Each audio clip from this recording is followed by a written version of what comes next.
Howdy, this is Mackenzie Franklin from SideGame LLC here in Colorado Springs, Colorado. And today we're going to be organizing Ginkgopolis. This is designed by Javier Georges and published by Pearl Games. Now this is a reprinted edition, so it does not include the expansion yet, because that currently is in the process of a reprint. We'll add it when it arrives. But without further ado, let's take a look at this fully sleeved copy of the game. First off, let's go ahead and lift off the lid here. And inside you'll see that we have draped over the top the rulebook. And then on the left side here, we'll have all of your player screens in all 5 colors. We'll have some extra sleeves up here at the top. I'll put a link in the description below as to what I use, but it's the standard European sized here from Gamegenic. On the bottom here, we'll go ahead and take a look at the cards. Now the cards are separated into different sections, and we'll kind of put them back and forth. That way we can easily see what the different sections are. This first section are all your building cards, and they're going to be organized from 20 to 4. For all 3 of the colors. The next section in those stack of cards are going to be the assistants. This is what you'll draft every round for your starting resources and bonuses. And then you'll have your first player card.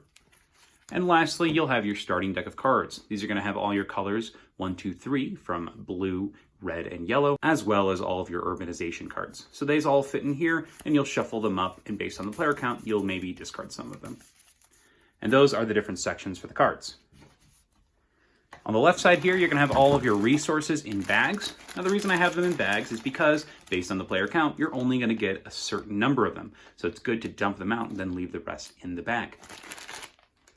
Up next, we have a plastic organizer that's going to not only keep everything in place, because it's pretty bulky if we're being honest. You leave it in the middle here, presses the tiles up here, keeps the cards safe there, but this is also going to hold all your things, so it's easy to just pop the top open like so and get all of your tokens for what you need. We got some silica gel packets in here for freshness. We got our crane tokens to remind you to add those building cards when you build. We've got our draw extra cards token, so you can spend these.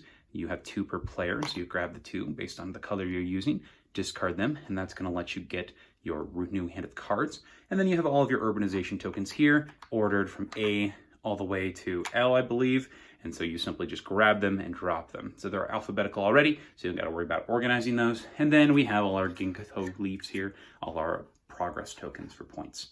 So that's all in here, and then there's an extra spot here for when that expansion does arrive, because it's going to add some more victory point tokens for you, so that'll be a nice spot for that. Now the reason that these tokens aren't in the bags is, once again, you don't know which colors you're going to be playing, and you're not dumping all of your tokens out. You're only grabbing a certain amount each game, so it's good to take the things you need and then grab the 2 here. Reduces one of those steps and trades it for another, but I think that it's easier to simply grab tokens here than it is to grab all your pieces, count them, and put them back in a bag. So that's everything in this organizer. Once again, a link in the description for that. And then lastly, you'll see that we have this cardboard section here that we've actually cut from the insert that's included in the game. So we've simply cut that cardboard piece out, so it provides kind of a protective wall here, but you're going to put all of your tiles for the game in this upper section. So you're going to separate them into 2 sections, and you determine the sections by the backs. So some of these tiles will have blues. Those are kind of like your general pool that you're going to draw from during the game. Those all go here on the left, but then you're going to have your starting 9 tiles, and these are all of your tiles 1 to 3 for each color. So you'll shuffle these and put them in the center of the board to begin the game. So just kind of put it so that you can see clearly that these are those yellow backs, and you'll put it on that right side. And that's everything in the box. So let's go ahead and pack it up. So first off, we make sure we have all those tiles in there appropriately. We're going to put our organizer here in the middle. We'll stack our cards like so.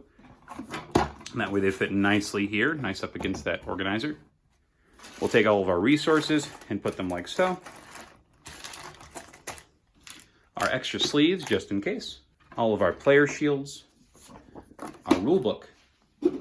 And that is organizing Ginkgopolis. If you have any questions about what you saw here, please let me know down in the comments below. How do you organize your copy of Ginkgopolis? Are you excited for the expansion? How are you planning on organizing that? We'd love to hear your thoughts and what you think overall. Thank you so much for watching SideGame Strong.